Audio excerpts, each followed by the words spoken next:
Ouais. Ok. Allez, Marc 14, verset 1. La fête de Pâques et des pains sans levain devait avoir lieu 2 jours après. Les principaux sacrificateurs et les scribes cherchaient les moyens d'arrêter Jésus par ruse et de le faire mourir. Car ils disaient que ce ne soit pas pendant la fête afin qu'il n'y ait pas de tumulte parmi le peuple. Comme Jésus était à Béthanie, dans la maison de Simon le lépreux, une femme entra pendant qu'il se trouvait à table. Elle tenait un vase d'albâtre qui renfermait un parfum de nard pur de grand prix. Et ayant rompu le vase, elle répandit le parfum sur la tête de Jésus. Quelques-uns exprimèrent entre eux leur indignation. « À quoi bon perdre ce parfum ? On aurait pu le vendre plus de 300 deniers et les donner aux pauvres. » Et ils s'irritaient contre cette femme. Mais Jésus dit, laissez-la. Pourquoi lui faites-vous de la peine ? Elle a fait une bonne action à mon égard, car vous avez toujours les pauvres avec vous. Et vous pouvez leur faire du bien, quand vous voulez. Mais vous ne m'avez pas toujours. Elle a fait ce qu'elle a pu. Elle a d'avance embaumé mon corps pour la sépulture.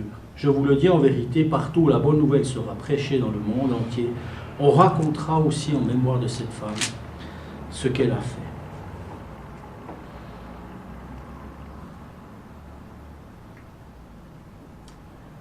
Seigneur, merci de bénir encore ce temps de la parole. Amen. Donc voilà la fête de Pâques qui va commencer. Et donc Jésus, il se trouve à Béthanie. Et je trouve intéressant, donc juste après, on voit que Judas il va trahir et que Jésus va prendre la dernière scène. Mais la première chose que j'aimerais dire, c'est que malgré ce qui allait se passer, la Pâques, et Jésus savait ce qui allait se passer, il continue comme si de rien n'était. Il continue, il fait la même chose. Je trouve déjà très intéressant. Et qu'est-ce qu'il fait ? Il va toujours dans des endroits un peu bizarres. Parce que qui aurait idée de passer les derniers temps, avant sa mort, chez un lépreux qui a été guéri, mais parce que voilà, un lépreux, c'est pas bien, quoi. Et donc, avant, Jésus se retrouve dans cette maison. Alors, pour qu'il y ait une maison, pour qu'il y ait du monde, je pense que c'était aussi peut-être quelqu'un qui avait quelque argent, je ne sais pas, Simon. Mais c'est intéressant que Jésus, il continue. Et on aurait pu s'attendre à ce qu'il allait prier, oui, alors j'ai une grande mission, je vais aller prier, etc. Parce que des fois, on pense que quand on a quelque chose d'important à faire, il faut plus prier, plus être spirituel, ou je ne sais pas. On pourrait presque dire, Jésus, ici, tu n'es pas très spirituel, tu vas manger. Tu vas manger avec des gens. Vous voyez l'histoire, et ça, c'est notre Seigneur Jésus. Notre Seigneur Jésus, il était avec les gens qui avaient besoin de lui. Et aujourd'hui, il est encore avec nous. Il est avec nous parce qu'on a besoin de lui. Ça, c'est la première chose que j'aimerais dire. Maintenant, il y a quelque chose d'étonnant qui se passe. Il y a cette femme qui arrive. Cette femme qui arrive et qui vient vers Jésus et qui avait une bouteille de parfum très cher. Le nard, c'est un parfum pur qui vient d'Inde. Et c'était quelque chose de très très pur qui coûtait beaucoup d'argent. Et elle va casser la bouteille. Vous savez, c'est un peu comme ceux qui sabrent le champagne. J'ai déjà vu ça.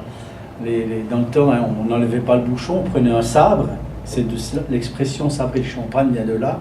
Et on devait casser ou le bouchon, ou le champagne, ou le goulot, sans qu'il y ait d'égratignure. Et donc c'est de là que vient cette expression sabrer le champagne. Et en fait, elle l'a cassé, ce qui veut dire qu'une fois que c'était cassé, tu ne pouvais plus l'utiliser, parce que le parfum, il partait. Et donc, c'est ce qu'elle a fait. Et bien évidemment, il y a toujours avec Jésus, et peut-être même parfois dans nos milieux chrétiens, il y a toujours des plus malins, quoi. Des gens, ils commencent à râler, c'est pas possible, etc. On aurait pu faire autre chose avec cet argent, on aurait pu vendre le parfum, etc. Donc ils se plaignent. Et puis Jésus leur dit, mais laissez-la. Et ce qu'il y a d'étonnant, c'est que on pourrait presque dire que c'est une histoire un peu banale. Elle n'est pas extraordinaire, cette histoire. Mais Jésus dit, mais cette histoire, on va la raconter tout le temps. Ça, c'est extraordinaire. Ce que cette femme a fait, qui était finalement pas beaucoup, mais elle l'a fait. Et donc Dieu a honoré ce qu'elle a fait. Donc on va voir un petit peu. Donc elle a fait, Jésus dit, une bonne action à mon égard. Premièrement, c'était une manifestation d'amour. Répandre le parfum sur la tête de Jésus, c'était sa manière de lui montrer qu'elle l'aimait, que son cœur débordait, on va dire, d'amour pour lui. Et la première chose qu'on peut souligner ici, c'est que lorsqu'on fait quelque chose pour le Seigneur, on le fait de tout notre cœur. C'est ça qui compte. Vous savez, je pensais à ça. On peut faire beaucoup de choses pour le Seigneur. Mais on peut faire beaucoup de choses sans y mettre notre cœur. Juste parce que, oui, ça fait bien de le faire, ou on devrait le faire, etc. Mais là, c'était vraiment son cœur qui parlait. Et c'est pour ça qu'on a besoin que Jésus remplisse notre cœur. C'est pour ça que Jésus, on a besoin de son amour. On a chanté « Remplis-moi » tout à l'heure. Et c'est parce que cet amour que Dieu nous donne qui fait que nous, on déborde d'amour. On ne peut pas faire les choses si on n'est pas rempli du Saint-Esprit, si on n'est pas rempli de Dieu. On ne peut pas. Donc on a besoin vraiment de cette plénitude qui fait que ça, c'est même un mystère. Vous savez, pour avoir de la compassion, pour avoir de l'empathie pour les gens, c'est un mystère. Il n'y a que lorsque je suis rempli de Dieu. Et cette femme, elle voulait, vraiment j'aime cette image. En plus, je veux voir Jésus et je veux l'honorer, et de tout son cœur. Et en plus, c'était un sacrifice. Il est dit que ce flacon était de grand prix. Donc, juste parler ici, souvent aussi, nous, on fait des choses pour Dieu, c'est vrai. On donne peut-être même aussi des choses pour Dieu, mais si on y réfléchit bien, est-ce qu'on lui donne ce qui nous coûte? Ou est-ce qu'on lui donne ce qu'on a en trop à Jésus? Et souvent, il faut reconnaître, souvent, on donne ce qu'on a en trop. On n'est pas prêt vraiment à se sacrifier. On n'est pas prêt à... Voilà, ça peut être dans le temps, par exemple, sacrifier du temps au Seigneur. Plus que la règle, qui est la règle, on va une fois par semaine au culte, mais peut-être consacrer du temps pour faire autre chose pour le Seigneur. Et cette femme ici, elle n'a pas regardé au prix, ça a dû lui coûter. Vous voyez ce que je veux dire? Il y a un sacrifice. Et quand Jésus dit il y a plus de joie à donner qu'à recevoir, c'est parce que un vrai don, c'est quand ça nous coûte. Quand ça nous coûte quelque chose. Et je crois que souvent, on donne parce de toute façon, on a assez, donc on peut donner. Mais le don de soi, parce que Jésus, qu'est-ce qu'il avait de plus précieux? C'était sa vie, il l'a donné. C'était un sacrifice. Il s'est sacrifié pour nous. Il n'a pas juste dit, je vais envoyer un ange.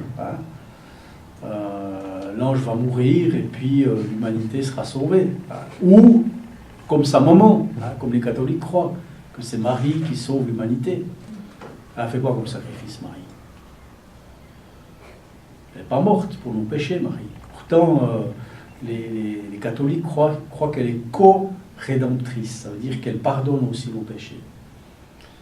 Vous voyez, il est où le sacrifice? Marie, c'est une sainte. Je ne suis pas en train de dire du mal de Marie, bien au contraire, c'est une sainte. C'est nous qui faisons du mal avec elle. Mais Jésus, il a donné sa vie. C'est ça, un sacrifice. C'est donner quelque chose. D'ailleurs, Jésus, quand il est venu sur terre, il disait, si on vous donne une gifle d'un côté, tendez l'autre joue. Si on vous demande de faire 1000, faites 2000. C'est pasteur Moon qui en a parlé, du premier et du deuxième 1000. Ça, c'est un sacrifice. La chose normale, c'est de faire 1000, mais la chose sacrifice, c'est faire 2000. Et c'est ce que cette femme a fait. Elle a donné, vous voyez, donné peut-être le meilleur aussi, au lieu de donner le superflu. Moi, j'ai lu des histoires extraordinaires où des gens, alors c'est souvent, c'est plus trop à notre époque, on n'entend plus trop ce genre d'histoire, mais c'est des gens, ils avaient rien à manger. Rien à manger. Et, enfin, pas grand-chose, on va dire. Et ils ont prié. Ils ont dit, Seigneur, il y a peut-être quelque chose qu'on peut encore donner. Et puis ils se sont souvenus, je crois qu'ils avaient de la confiture à la cave, enfin un truc comme ça. Et ils sont allés le donner à un voisin, cette confiture. Et le lendemain, quelqu'un avait déposé devant leur porte du pain, enfin plein de choses, quoi.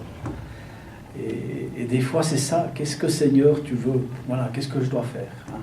Et cette femme, encore une fois, ici, donc elle a sacrifié quelque chose. Elle a sacrifié. C'était bien sûr une œuvre de foi, parce qu'elle a d'avance embaumé, hein, Jésus a dit, elle a d'avance embaumé mon corps pour la sépulture. Et ça, comment est-ce qu'elle pouvait savoir ça, hein? On peut se poser la question.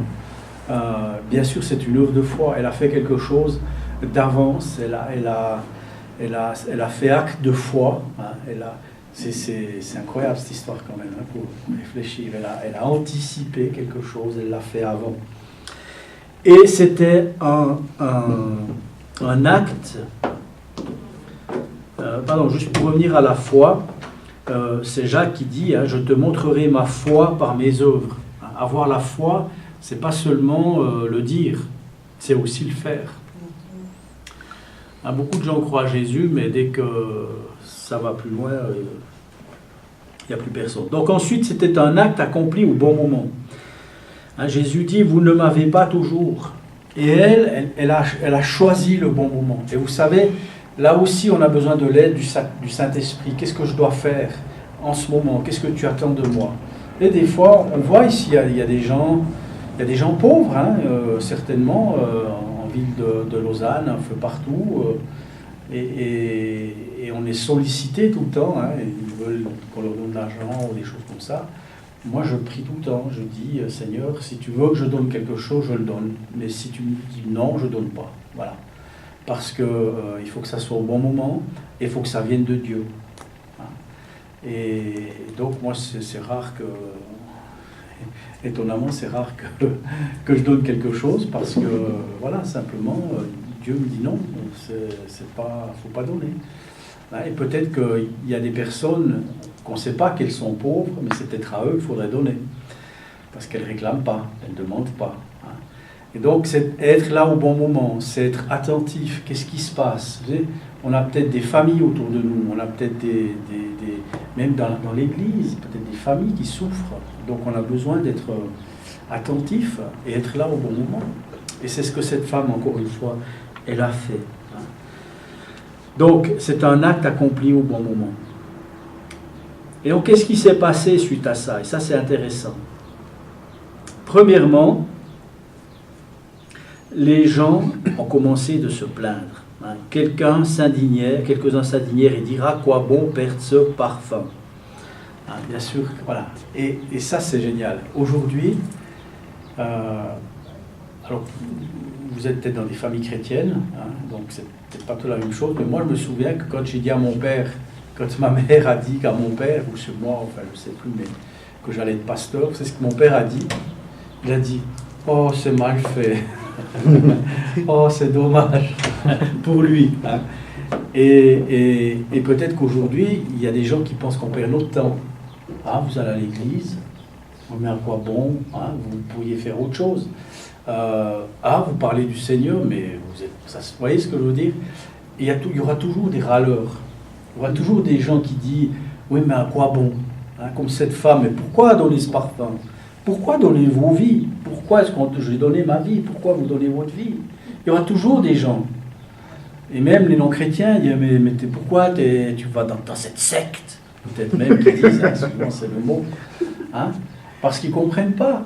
Parce qu'il y a des choses plus importantes que ce que les gens pensent. Ce n'est pas important ce que les gens pensent. Ce qui est important, c'est ce que je fais et comment je le fais. Et ici, il y avait des râleurs. Il y avait des gens qui jugeaient. Et dans l'église, il y en a souvent des gens qui jugent. Hein. Oh, mais moi, si j'étais, je ferais autrement, etc., etc. Oui, mais bon, c'est l'église.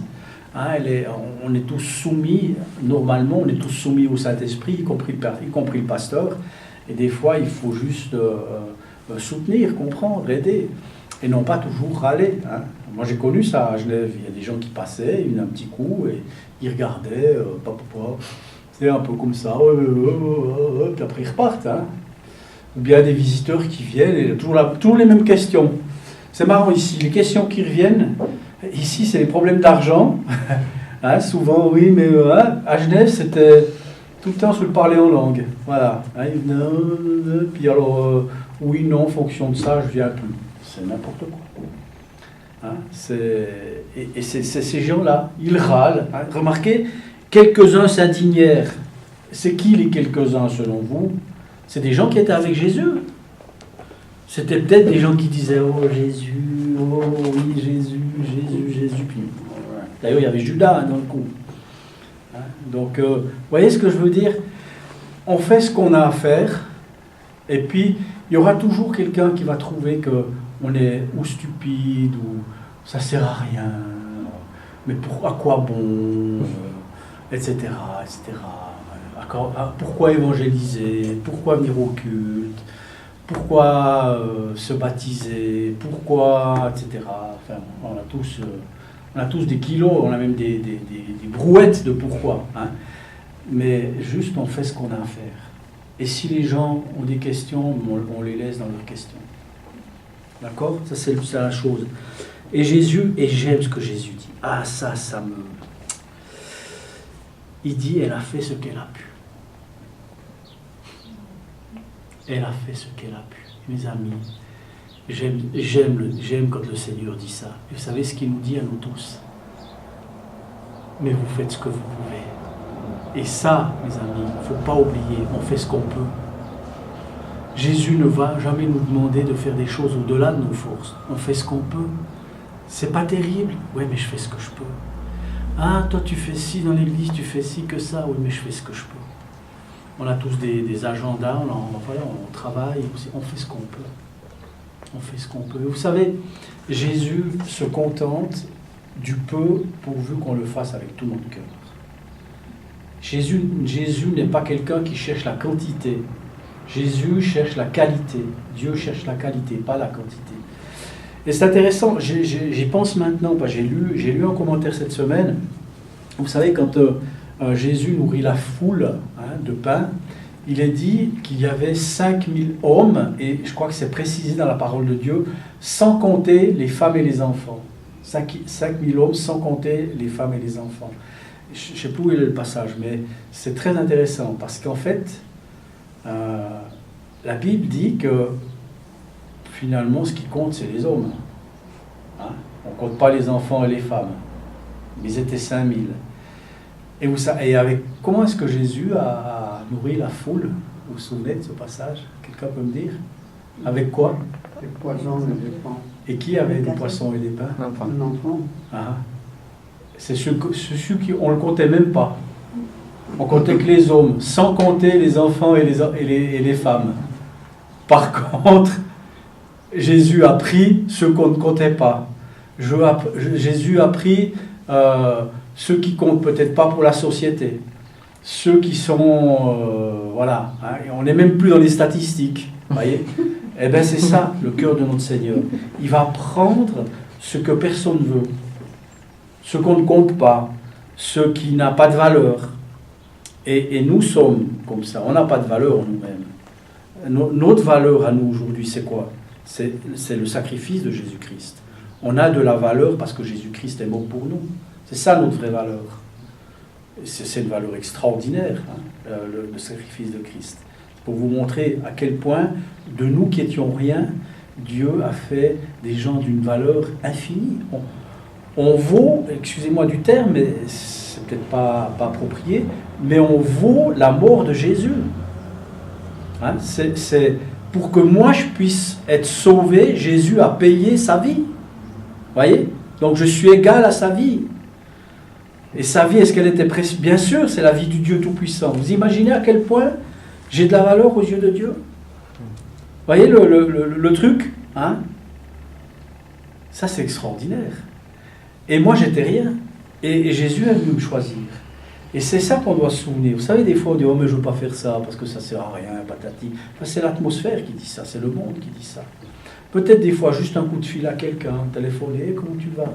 Peut-être vous allez sauver sa vie. Un SMS, enfin, vous ne savez pas. Mais le monde dit « Oh, petit téléphone de rien du tout. Envoie-lui au moins des fleurs. » Mais c'est peut-être pas ça. Vous voyez ce que je veux dire? Et j'aime vraiment cette image du Seigneur. Elle a fait ce qu'elle a pu. On fait ce qu'on peut. Ben, tant pis, je ne peux pas faire plus. Oui, mais quand même, tu devrais prier plus. J'ai pas le temps, je ne peux pas. Oui, mais tu devrais lire plus ta Bible. Oui, mais tu devrais plus étudier. Oui, mais tu devrais plus, moins, enfin bref. Mais je fais ce que je peux. Et c'est OK pour Jésus. Pour le monde, c'est peut-être pas OK. Pour peut-être des pasteurs, c'est pas OK ce que son Église fait. Mais pour Jésus, c'est OK. Elle fait ce qu'elle peut. On est petit ici. Bon, on fait ce qu'on peut. On ne peut pas faire les choses d'une grande Église. On ne peut pas faire une campagne d'évangélisation avec une tente avec 5000 personnes à Lausanne. Peut-être ça peut le faire si Dieu le veut. On fait ce qu'on peut. Vous voyez ce que je veux dire? Et ça va pour Dieu. Et c'est ça qu'on doit comprendre. Pas, des fois, on se culpabilise. Ah, mais j'ai pas assez fait ci. Ah, mais j'ai pas... Mais tu as fait ce que tu as pu. Ouais, c'est vrai. Tu as fait beaucoup. Non, j'ai fait peu. Mais tu l'as fait tout ton cœur. Ouais, je l'ai fait tout mon cœur. Eh bien, ça va. Ça va. Vous savez, vaut mieux une prière de 2 secondes. Allez, 10 secondes quand même, le temps de placer 2 mots. Vaut mieux une prière de 10 secondes sincère que 3 kilos de prière. Je prends des kilos pour vous montrer que des fois c'est ridicule. Ça ne sert à rien de prier longtemps si ce n'est pas sincère, si c'est juste des paroles. Ça, on sait tous faire. Mais sincère, voyez, je fais ce que je peux.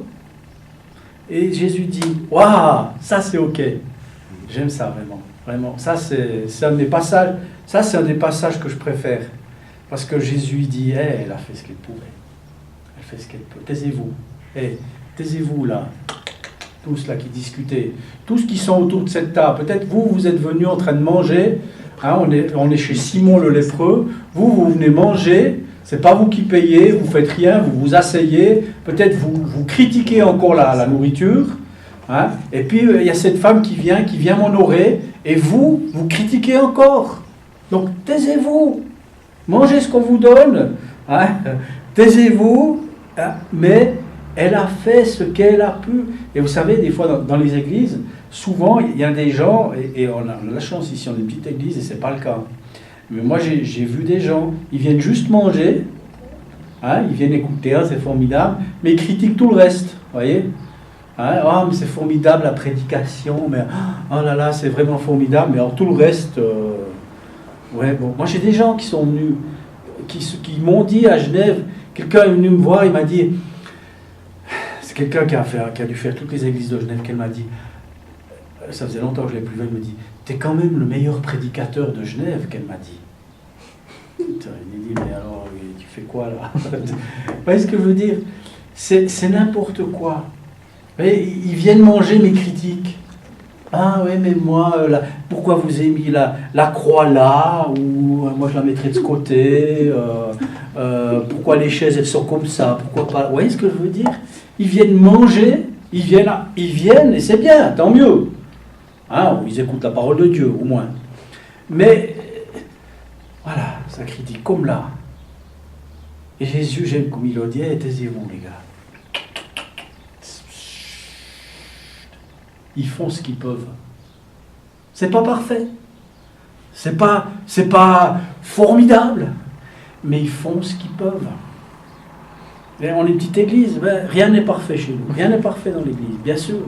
Mais on fait ce qu'on peut dans le moment où on est, avec ce qu'on a et de tout notre cœur. Point. Dans 10 ans, on aura peut-être une scène avec 15 chanteurs, 15 guitares et 3 saxophones et tout ce que vous voulez. Mais aujourd'hui, on fait ce qu'on peut. Et ça va. Et le Seigneur dit Amen. Et le Seigneur, il dit Amen des fois. pas que nous. Et j'aime ça. Ensuite, donc il a accepté l'offrande, ben, elle a fait une bonne action à mon égard, donc ça va, c'est bon, c'est ok pour moi. Il l'a justifié, celle qui lui présentait son offrande, il dit, laissez-la, laissez-les, ils font ce qu'ils peuvent, taisez-vous. Ah. Et ensuite, il a récompensé la bonne action, il a dit dans le monde entier, on racontera aussi en mémoire de cette femme ce qu'elle a fait. C'est extraordinaire. Tu peux juste rappeler le verset? 14, 1 à 9. Marc 14, 1 à 9. Ah oui, je crois que tu avais donné un autre après. Non. C'est juste ça. Ah oui, c'est Marc 14, 1 à 9. Et je n'ai pas donné d'autres passages. Le seul que j'ai dit, mais je ne sais pas où c'était, c'est quand Jésus a nourri les 5000. Je ne sais pas où il est le passage. D'accord. Voilà. Mais là, il l'a récompensée. Est-ce qu'elle voulait une récompense? Non. Mais aujourd'hui, on parle encore de cette femme. Si vous imaginez la trace qu'elle a laissée pour l'humanité, cette femme. Quand même extraordinaire. Est-ce que c'était quelque chose d'extraordinaire, de fantastique? Ah, cette femme, elle est arrivée, elle a prêché aux fous, il y a eu 10 000 convertis? Non. Elle avait du parfum, elle l'a cassé, elle l'a mis sur Jésus. Tout le monde s'est moqué d'elle. Mais c'est écrit dans la parole de Dieu. Et Jésus, elle a dit quoi de la parole de Dieu? Tout ce qui est écrit, on ne doit pas en retirer un iota. Ça, c'est extraordinaire. Et on se souvient de cette femme, de quelque chose qui était beau, comme ce petit garçon qui a nourri la foule. Ce petit garçon. Ce petit garçon que même on ne compte pas, puisqu'il y avait des hommes et on ne compte pas les femmes et les enfants. Ah, dommage. Un petit garçon, il aurait pu dire, ben, puisque vous ne me comptez pas, mes pains et mes poissons, je les garde. Donc voilà. Et vous voyez, ce que je veux dire, c'est que moi, j'aimerais vous encourager. On fait ce qu'on peut et c'est ok. On a des temps dans la vie où on fait plus, des temps où on fait moins, des temps où on va bien, des temps où on va moins bien, des temps où on est malade, des temps où on n'est pas malade, enfin voilà. Et on fait ce qu'on peut, avec ce que Dieu nous donne. Et on ne fait pas plus. Si Dieu ne nous donne pas, on ne peut pas faire plus. Vrai ou faux? Amen.